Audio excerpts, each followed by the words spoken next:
Okay, welcome back from the break. I'm Julia Valeska Schröder, and I'm from the Institute of European Ethnology. I'm not really sure how to translate this in English. Cultural anthropology, you might say, at the Humboldt University. And it's quite nice that you had a break now, because we will shift also in a different, still on the topic of urban digital sovereignty, but we will shift a bit the perspective, since I will not talk about my methodologies as a researcher, but about the performative, interventionist, and maybe even activist practices of sovereign digital politics and the politicians, or transformers, as I will call them, in this field. A new state is needed. The CDU-CSU insists on a reform of politics. Also, digital experts call for a new way of governing, is the headline of the Tagesspiegel background. Interesting is also this symbolic survey at the Smart Country Convention, the digitalization trade fair, showing the evaluation among visitors about the biggest challenge we face in our times. It's digital administration, trumping energy supply and housing in the time of energy crisis, I must add.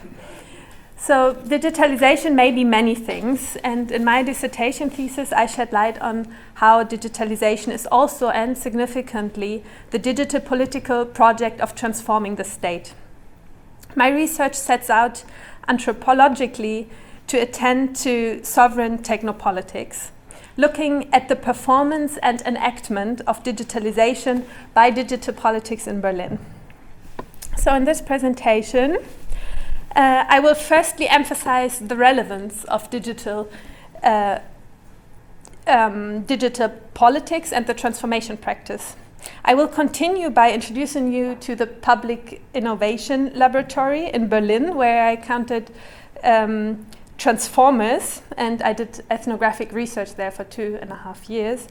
I will introduce you to this space as an arena of digital politics of transformation.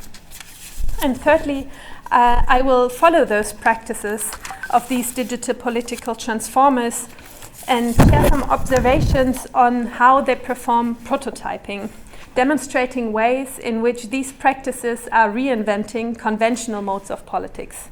And finally, I will argue that this is one of multiple modes of a phenomenon in digital politics I call intra-state craft. Is this going automatically? I don't want this. Can I pause it? Or did I press? Well, let's see. Here.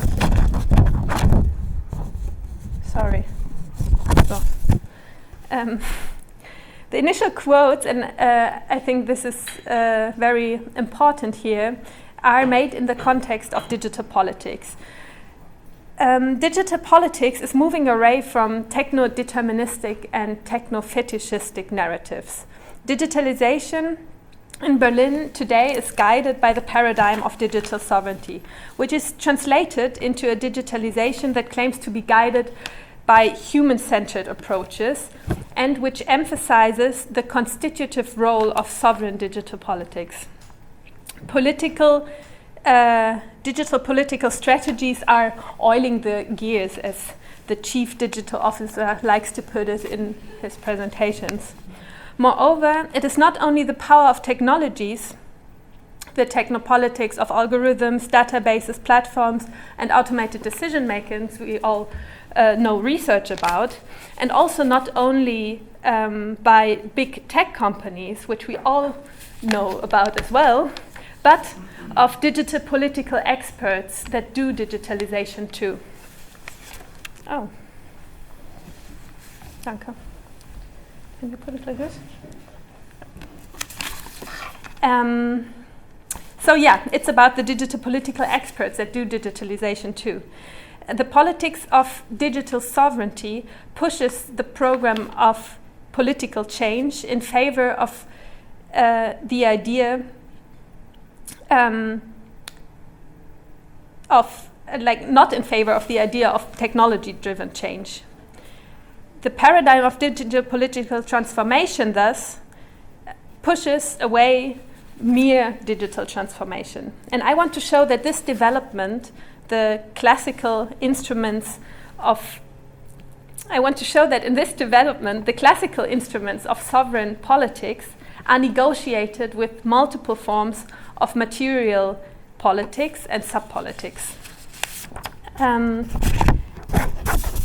Since if you're following sovereign digital politics in Berlin in the beginning of the 2020s, you will come across new professionals who call themselves public innovators and public service designers and even creative bureaucrats, especially around the arena of so-called public innovation labs. Deep change, as they call their aim, does not necessarily come from disruptive technologies, but from the change agents themselves. Berlin's Public Innovation Lab, the City Lab, pushes a version of digital politics that is to a large extent concerned with forms of political organization, cultural conditions, and institutional structures of the state. The City Lab is currently the actor in Berlin who is supposed to shape the digital state or the smart city. Thereby, it is a crucial arena where the relationship between the state and digitalization is negotiated, and where the meaning of the state and its modes of the political are attempted to be practically recalibrated. In this endeavor, the local state administration is focused as an object, but also as an instrument of digitalization. Administration is sought to be transformed and to be reshaped as an enabler of transformation. So, as you could see at the Smart Country Convention, the digital future can only be reached through the town hall. The City Lab transformers do not only attempt to transform a specific policy field only, but state organization itself. And they do this with their own means. They are inventing and adapting multiple, more than technological instruments and tactics for transformative digitalization. And I will go into this in a bit more detail now, focusing on the City Lab's prototyping tactics. The City Lab presents itself as an ideation and prototyping lab, and it indeed runs an open Prototypenwerkstatt. It organizes prototyping workshops with administrators, develops prototyping approach methodologically, and also develops test prototypes in-house. As you could say that prototyping is the digital political practice of handling the new, or as Dicker says in Prototyping Society, this is the way how the future is unlocked. Prototyping as a method for technology development is considered to fulfill 5 functions. First, to open spaces of creativity, which is called ideation. Second, to search for new ideas, exploration, to materially develop ideas, to product design, to evaluate, feedback, and to try it out, test. Drawing mainly on the insights of one project, which was called Bürgeramt der Zukunft, in which a software prototype for a citizen center in Berlin was imagined, developed, and tested, I will now show how this practice of digital political prototyping fulfills even more or sometimes different functions than those mentioned and usually acknowledged. So I will go through them one by one now. The ideation phase is the first one. For the ideation phase, the City Lab realizes workshop with administrators in which they playfully engage with utopic ideas and think about the future of the Bürgeramt. The advice to the administrators is to run free and to go beyond the everyday constraints and their habitual barriers of thinking, and just do stuff also with lots of basic craft material and so on.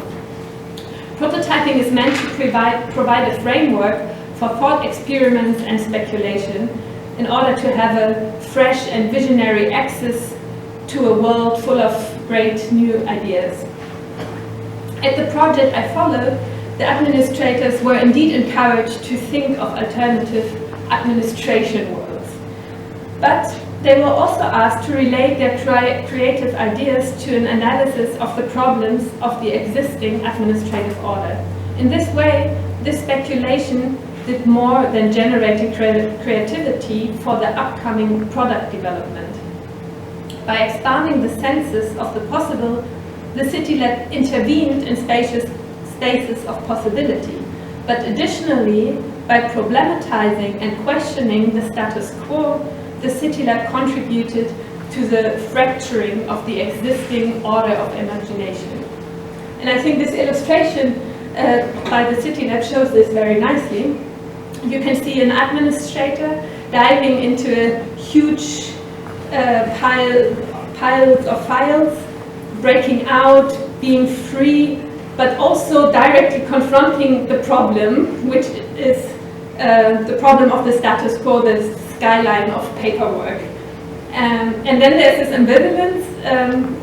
Is she jumping in the welcoming arms of her colleague, or is she reacting to a cry of help by her colleague, whose problems literally grew him over his head?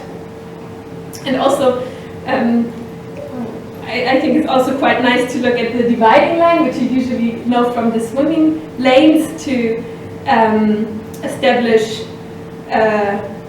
straightness and order, and to prevent deer-tooth and disorientation after you jumped in the cold water. But here it swims freely in the sky of possibilities and free-floating, opening meandering paths, but still somehow giving guidance as an, you might say, astrologic constellation. And in my reading, this very nicely underlines the point that speculative prototyping was used to recalibrate the perceptions of reality and to reveal its problems. The exploration phase of the prototyping seeks a contextual understanding in order to develop a sound problem analysis and diagnosis. The City Lab carried out a shadowing study and a diary survey, asking administrators to document their everyday processes at work, and they were also doing participatory observations, the shadowing, at normal working hours in the Bürgeramt. But interestingly, in their studies, the transformers intervened. They questioned workflows, they made normalized practices explicit in the situation, and appreciated individual workarounds in administrative procedures. The transformers also introduced their own understanding and interpretations of the processes and how they think the processes should work and how they think the innovation should happen. The City Lab intervened in the situated administrative knowledge production, I would say. More concretely, local knowledge was not only extracted and visibilized, but also co-produced.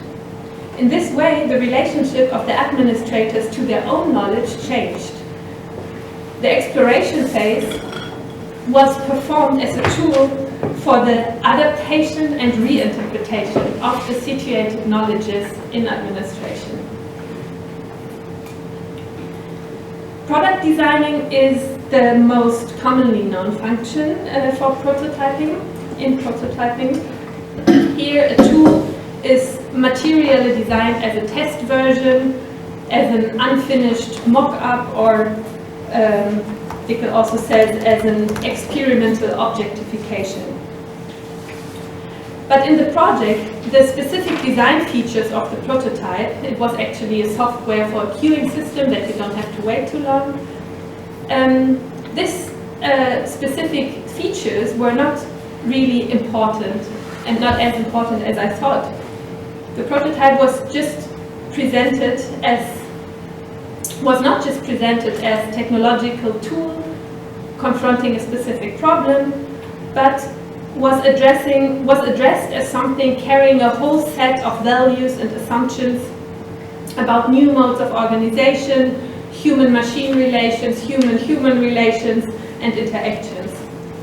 The transformers of the City Lab acted as spokespersons for this prototype, yet referring to the prototype not as an instrument for dealing with this problem, identified in this ideation phase they had before, but as a carrier of much more general ideas of change and smartness. The performance around the prototype was crucial, since it sought to visualize and make the other, the smart world, tangible. Or, as the head of the City Lab prototyping puts it, a prototype says more than 1,000 words. Prototypes were not just enabling new functioning product, but the prototype was performing change. Feedback. In the feedback phase, it's about the participation of the users. So the City Lab invited administrators to give feedback and share their user experiences, and of course with the aim to consider these insights for further tech development. Yet, interestingly, in the feedback sessions, I could observe that the transformers were not mainly interested in the feedback specifically on the prototype, but more on the process of the prototyping, the whole intervention.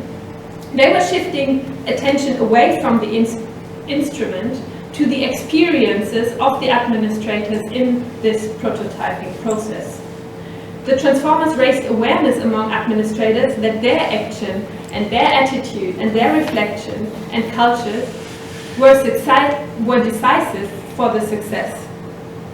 By emphasizing the social prerequisites of prototyping, but also by addressing the administrators as transformers and innovators themselves, and not as objects of the transformation, administrators were subliminally pushed to become spokesperson for transformation practices themselves. They were indirectly trained to become prototyping agents too. The purpose was twofold: to improve the product and, as a pedagogical intervention, to improve the administrators themselves. The feedback session, in fact, pushed for behavioral change in order to accommodate the product. And also, this program speaks very well through another illustration by the City Lab. So you can see a large square machine equipped with various screens and buttons, like a user surface, but its interior is not filled with hardware and cables and chips, etc. But instead it's literally a room filled with people. And in my understanding, this is the gaze of the transformers, the strategic attention to the people behind the seemingly impersonal administrative apparatus, the administrators, focusing on them and their learnings and them as a prerequisite for the technological change. Testing. Prototypes are actually built for testing. So the testing is intended to reveal functionalities and dysfunctionalities of the prototype and to evaluate the interaction with the environment and the other actors. Yet during the test, the hiccups and difficulties and obvious failures were not mainly attributed to the characteristics of the prototype and were also not only addressed on this level.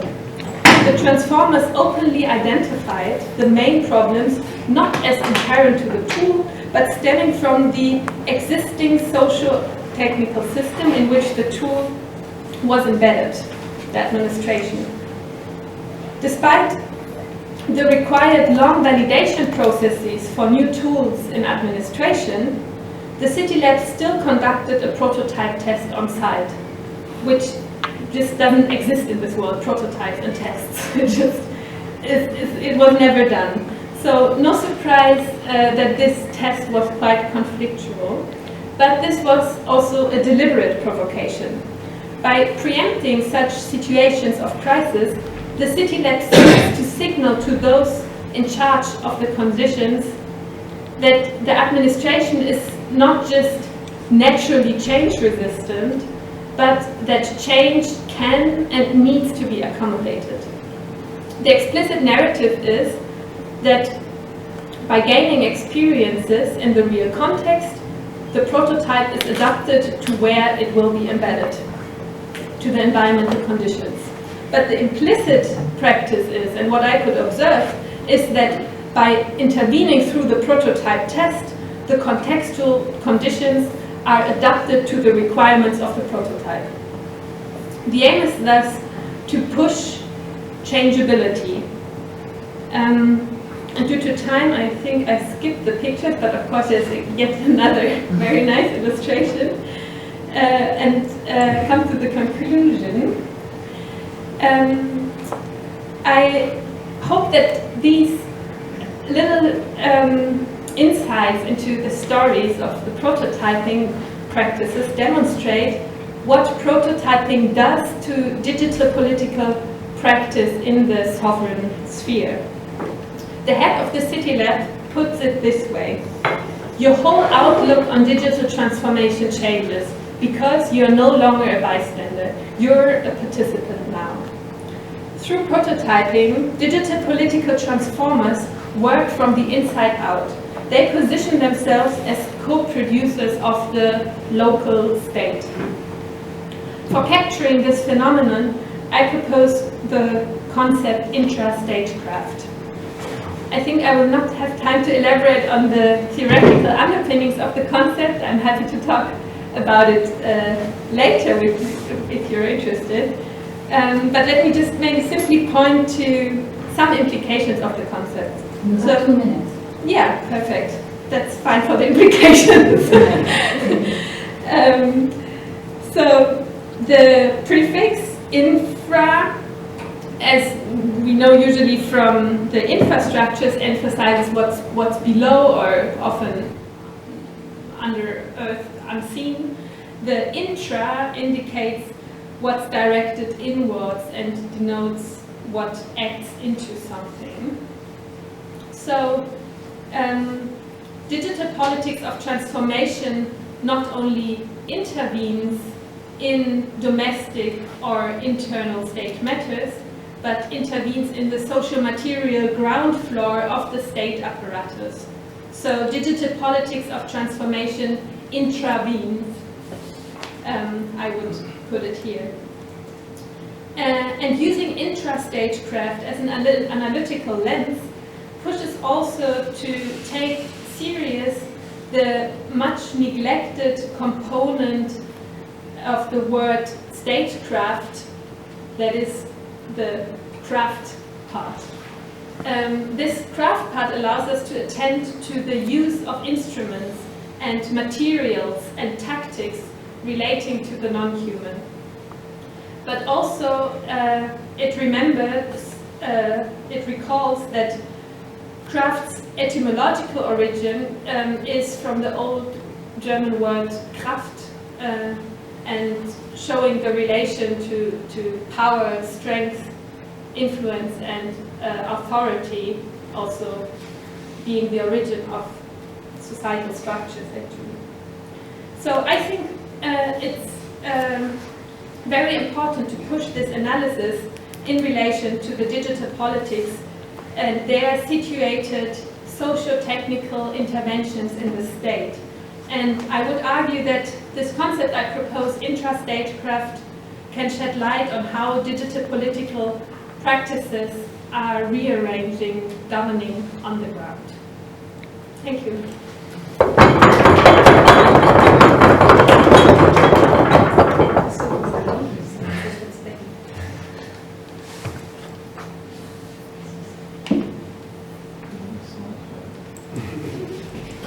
Thanks so much. Super interesting.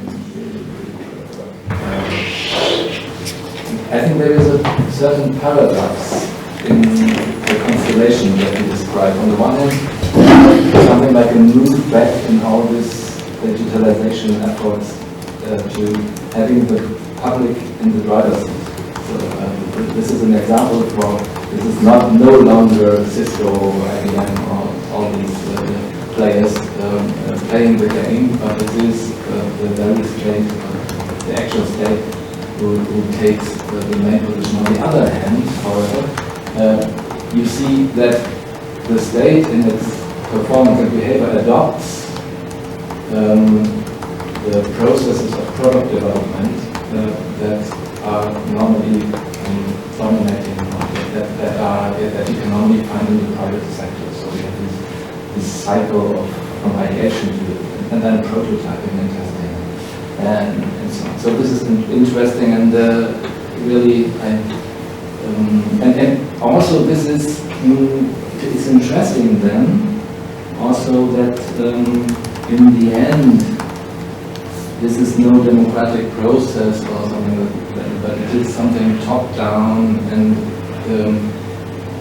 all these feedback circles are only, or testing are only used in order to legitimize things, in order to push the development through without really checking whether it's a good idea or not. So and usually I'm looking a bit into a similar process of testing with autonomous driving. So I've done some work in Singapore and still try to write about that. Couldn't manage to finalize something, but the problem is always that failure is obviously not an option. Although such processes are full of uncertainty and should be open processes, there's so much investment in such a process that it's not allowed to fail. Interesting research. I think it makes me think, because now I didn't reflect so much on my role as a researcher in there, I think it's really hard for me to distinguish my field sites, because you have, like, even research contexts are for me field sites in a way that they are use the same notions as I know from the private sector and from government agencies and transformation. So it's very hard for me to distinguish, and I think we need to put more effort to, developing own analytical language to maybe have a stronger Brandmauer to firewall and to practices we actually aim to have a critical view on.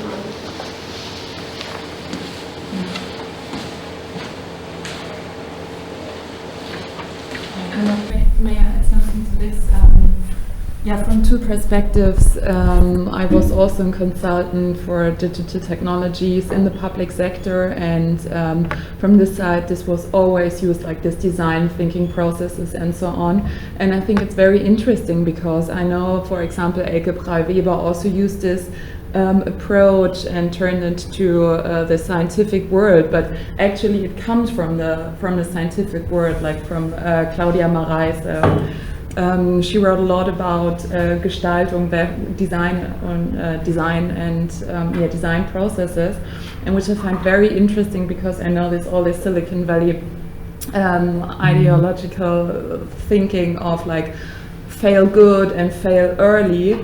Has like a huge impact of this whole technology development processes, and I also very much agree to what you say, Joachim. Like, it's very interesting that at a certain point you can't fail, then it's just how to sell this technology. Then somehow it's more like, okay, we have a prototype, then it's still under the notion of a prototype if you don't want to say this is a failure, and then you just adjust it and still sell it. So I think this is a very also interesting point to make use of these processes, because I think at a certain point it makes sense to test something, but it's like the way you deal with it then, like, is it like to be honest, and what are the points to say, okay, I can fail or I can't anymore. Yeah, this was more like a comment than a question. Yeah, thanks so much for the comment. I think this universalizing of these principles is quite scary actually, and to see how this is going in, like, applied to every spheres, including the state and statecraft. But I think it's also we have to see that maybe it's also too easy to see this as a privatizing move, as like managerial,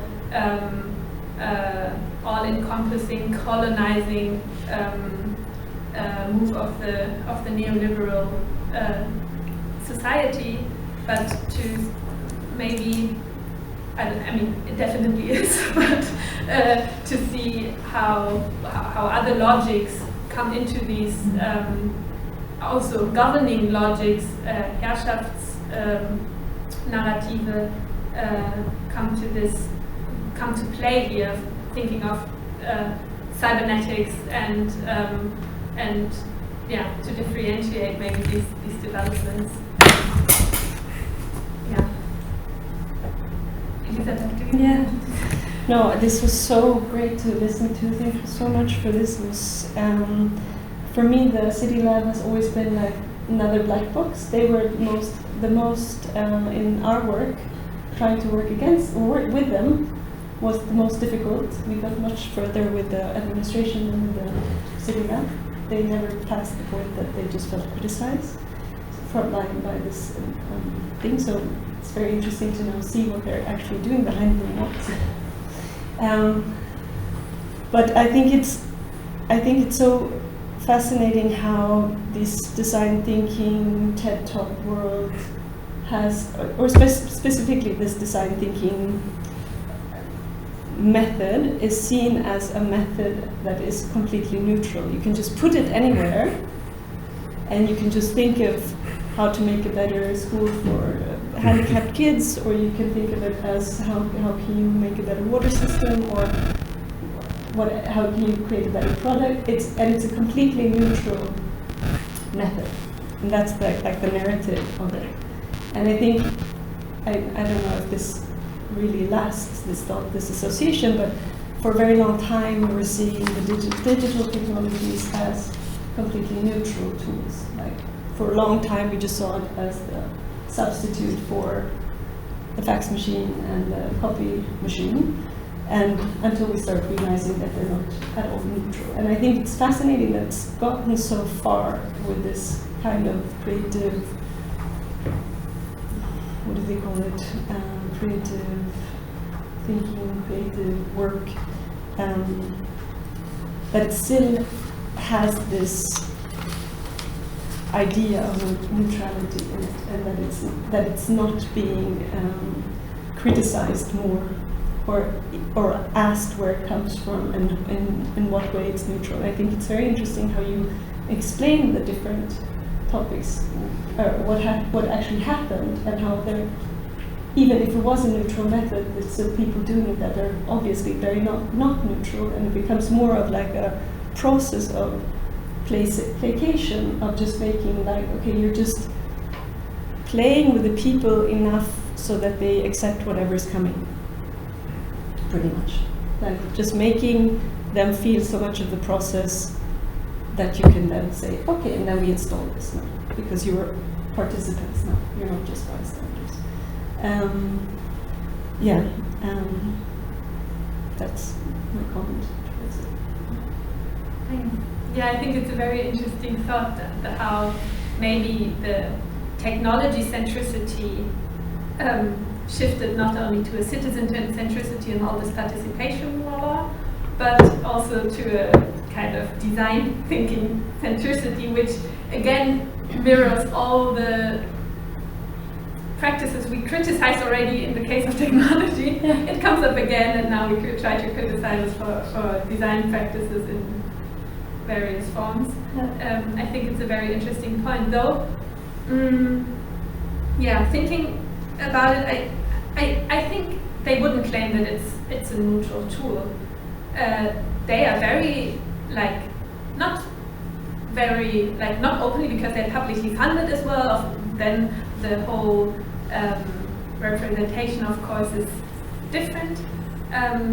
But from the inside, it's very clear that they do political work, and they are also informed and inspired by activism, and actually some of them are coming from like the open source or even hacker sphere, and they are very, very much aware that this is not neutral, and this is basically also what I wanted to show, that this is kind of a political practice on the ground, and focusing the state with these practices is very, I don't know whether it's unusual, but at least it's not discussed at all, because we have always this political sciencey view of discourses and the formal practices and the institutional structures, but not how the state is performed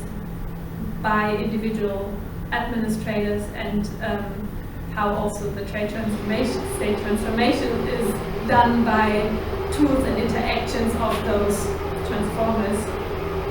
And so I think the critique of neutrality might not capture all of it, but it's the whole narrative of design and design thinking and prototyping and so on is maybe in a way partly also a legitimizing narrative to do what they do. And this is happening somewhere else. It was just because I did participatory observation on their participatory observation, basically. Shadowing the shadows. Yeah, exactly.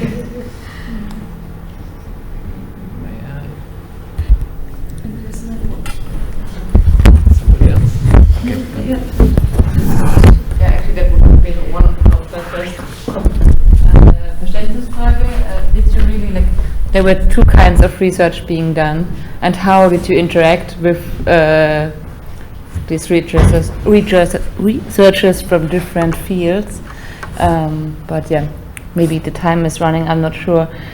And the second question I have, how, because you did this ethnographic fieldwork, could you also like experience somehow how the actors in the City Lab like also reflect on their transferability of their own practice? I mean, how much centered is Berlin? Is it understood as also as a prototype for whole Germany, or how explicitly are they talking about like this relation between the city of Berlin and a broader scale? So this relation towards scales, because I think this is very much related also towards these questions of government, of governing through these kind of technologies. So so if we have time, I would be very interested if you have some insights on that. Are you comfortable? Does anybody have a trained kid, or if anybody want to lead? It's already Yeah. If I may, I can answer. To your first question, my research role in this kind of strange meta situation, and also the crossing different spheres, it's a whole lot to reflect on, and it's still quite messy actually in my head because it's so complex. But what I can say is that it has to do with what I said before, that the spheres are so interconnected, the academic, critical researchers and the practitioners of digital stuff and politicians doing digital politics and so on. It's often the same crowd and it's the same discourse. So I don't experience this translation so much. When I talk to the head of the City Lab, he did actually critical research in sociology, and he did his PhD on, interesting, the cybernetic government, and referring to it as, hey, I'm an expert on e-government, and that's why I'm here, because I did my PhD. But it's a very great book, and it's critical research, and now it's implementing smart city politics, and so it's messed up. And also, if I may say, I think here it's the same issue, right? That you do practical realization projects with critical research, and we are all kind of in the same spaces, and yeah, I think it's a challenge, and my role in there, yeah, I don't have so much translation problems. I do have other problems. Normal problems. And I don't know whether it's a good question, but no, yeah. I might also say something to the second one, to the transferability. For them, of course, it's a huge issue, how to transfer the knowledge, how to transfer these very situated local practices, how to scale them up, prototype infrastructures, blah, blah. This is a whole strategic issue in these spheres. But I think from my perspective, this is not the interesting questions, because I think it has so much relevance.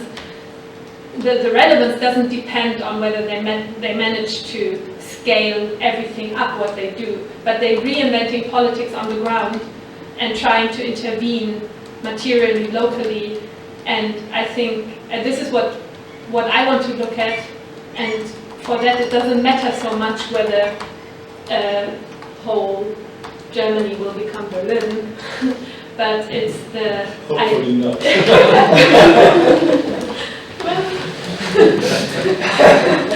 It's not in terms of public administration.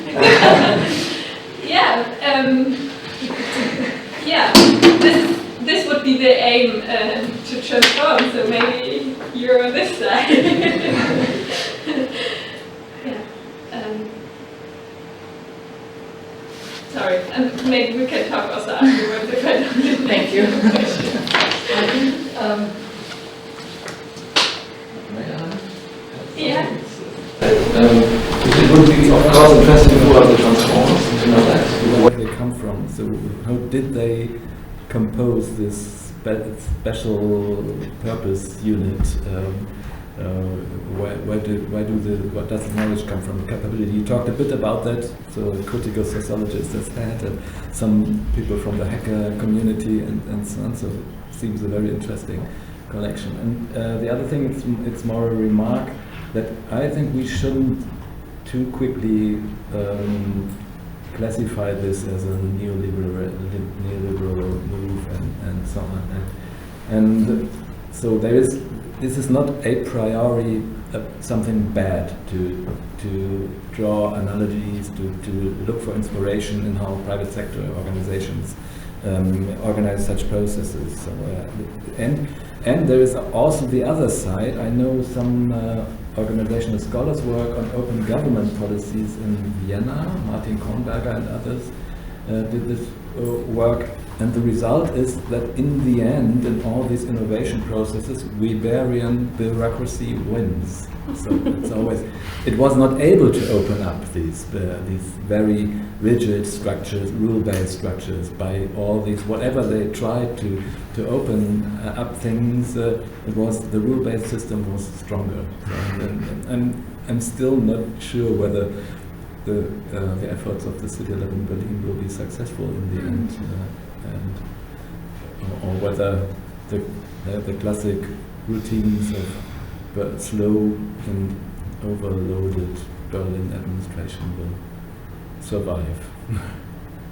Yeah, there are good reasons to doubt this. And also I think all these practices show the difficulties. I mean, digital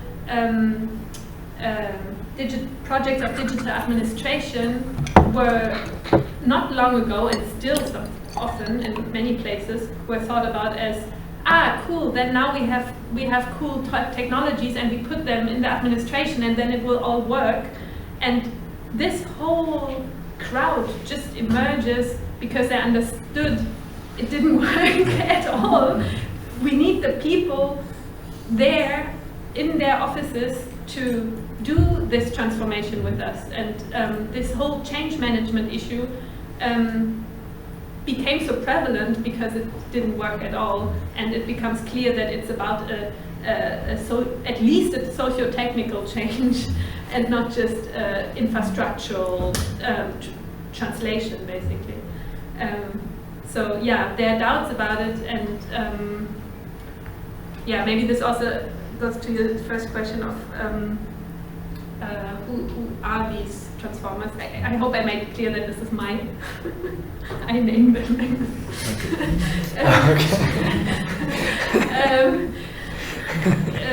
They are well, I mean, the City Lab is a privately, it's a foundation, it's a private public near foundation. Gemeinwohl, like, oh man, all these terms, Gemeinwohlorientiert. Not for profit, yeah. public good based. Thanks. Yes. But get also funding from the state, like from the state of Berlin, to do the digital strategy and smart city strategy and all this work. The transformers themselves call themselves public innovators and service designers and yeah, I don't know how the more techy people call themselves, but it's a mix, and this mix is also branded a bit. Like they say, well, we have a recipe here now. What kind of people, what kind of mindsets we need to make this whole thing work. And yeah, in these practices, I think one can see the different angles that come together in these practices. In other cities, they would just hire McKinsey. Yeah. So they are very critical, and they want to critical in one of the many senses which we need to discuss. But yeah, they are not for the they are explicitly against the private-driven, company-driven smart city and use digital sovereignty, tech sovereignty as their main principles to do their work. So that's interesting about this whole constellation. Yeah, I can add to the McKinsey thing that the digital strategy came before, and then the new smart city strategy was then given to City Lab, and now they're both joined. But when the digital strategy started, it was outsourced to Ernst & Young for them to do the process. So this was a learning, not doing that again, but then doing it through the City Lab. Yeah, exactly. I think now it's an excellent part to wrap up, and yeah, I want to thank you, Julia, for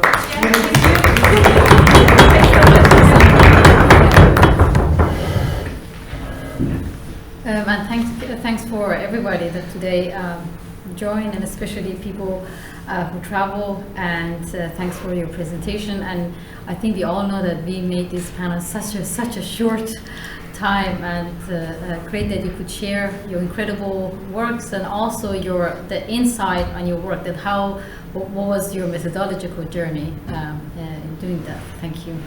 Thank you. Thank you, Nina.